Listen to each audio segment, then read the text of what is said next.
اور جب میں مر جاؤں تو پہلی میری وصیت یہ ہے کہ میرا جنازہ پڑھانے کے لیے بھی حضرت حسن بصری رحمۃ اللہ علیہ کو بلوانا۔ یہیں پر حضرت شیخ درخواستی رحمۃ اللہ علیہ وجدان میں آ کر کہتے تھے کہ وہ پوتر نے ماں کو آخیا کہ اماں میں دنیا دے قابل کون نہیں، میں دنیا تے رہن دے قابل نہیں۔ حضرت حسن بصری رحمۃ اللہ علیہ نے میرا جنازہ میں کو توبہ دے کلمات اکھاون تو انکار کر دیتے ہوں، جس ویلے میں مر وجا نا میں دنیا دے قابل کوئی نہیں، تول تو میری گچی چ رسا پاویں تے ول میرے کو گھیلی۔ حضور علیہ الصلوۃ والسلام نے میرے خواب میں آ کر کہا کہ اے حسن بصری، کیا تو نے اپنے سے بڑے ولی کے جنازے کا انکار کر دیا؟ حضرت حسن بصری رحمۃ اللہ علیہ کے درس کے اندر ایک خاتون آیا کرتی تھی، ان کا درس سنا کرتی تھی، اور پھر ہوا کچھ یوں کہ اس کا شوہر فوت ہو گیا، ابھی اس کی جوانی کے دن ہیں، اس کا ایک بیٹا بھی ہے۔ تو اللہ کا کرنا ایسا ہوا جب اس کا شوہر فوت ہوا تو اس خاتون کا شباب ہے، نوجوانی ہے، لیکن پھر بھی اس نے اپنی نوجوانی کو قربان کیا اپنے بیٹے کی خاطر کہ بھی میں روکی سوکی برداشت کر لوں گی، بیٹا جوان ہو جائے گا، میرا سہارا یہی بن جائے گا، اس لیے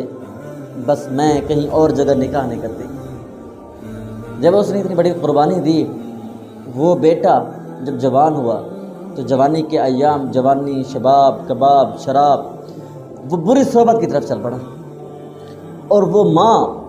وہ جو حضرت شیخ حسن بصری رحمۃ اللہ علیہ کا درس سنا کرتی تھی، ان کی شاگردہ تھی، وہ ان کو ہر وقت سمجھاتی بیٹا اس طرح نہ کریں، اس طرح نہ کریں، اس طرح نہ کریں، اور اپنے شیخ کے پاس بھی کئی مرتبہ لے کے گئی کہ آپ اسے سمجھائیں، نصیحت کریں، اور اس کے ساتھ ساتھ تاکہ یہ بری صحبت چھوڑ دیں اور راہ راست کے اوپر آ جائیں۔ انہوں نے بھی بڑی محنت کی، سمجھایا،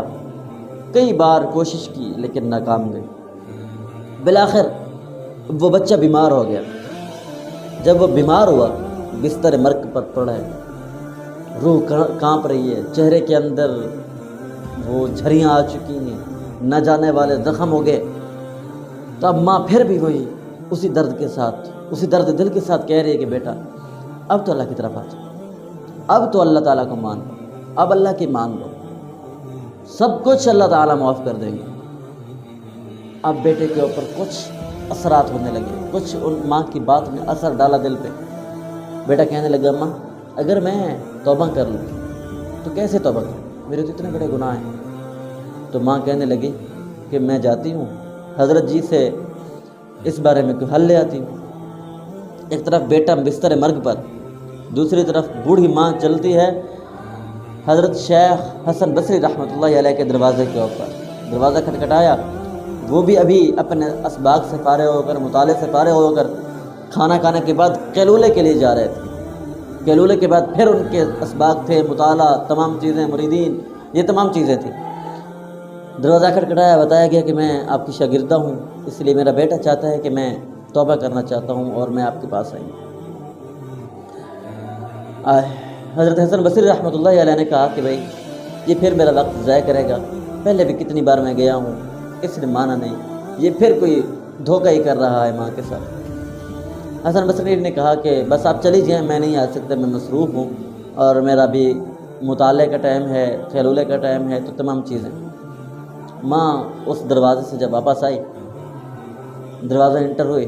تو بیٹے نے پوچھا کہ اماں کیا ہوا، آپ کے چہرے کے اوپر افسردگی ہے،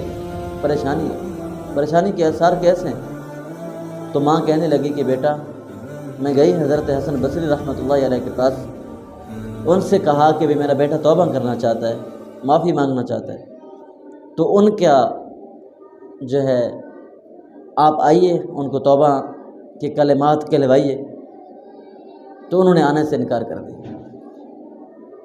جب بیٹے نے یہ بات سنی تو ان کے دل کے اوپر ضرب لگی، چوٹ لگی، تو اس نے کہا کہ اماں جب میں مر جاؤں نا میرا وصیت نامہ لکھ لیں، اور جب میں مر جاؤں تو پہلی میری وصیت یہ ہے کہ میرا جنازہ پڑھانے کے لیے بھی حضرت حسن بصری رحمۃ اللہ علیہ کو بلوانا، اور اگر وہ آ جائیں تو ٹھیک۔ یہیں پر حضرت شیخ درخواستی رحمۃ اللہ علیہ سرے کی زبان میں بڑا وجدان میں آ کر کہتے تھے کہ وہ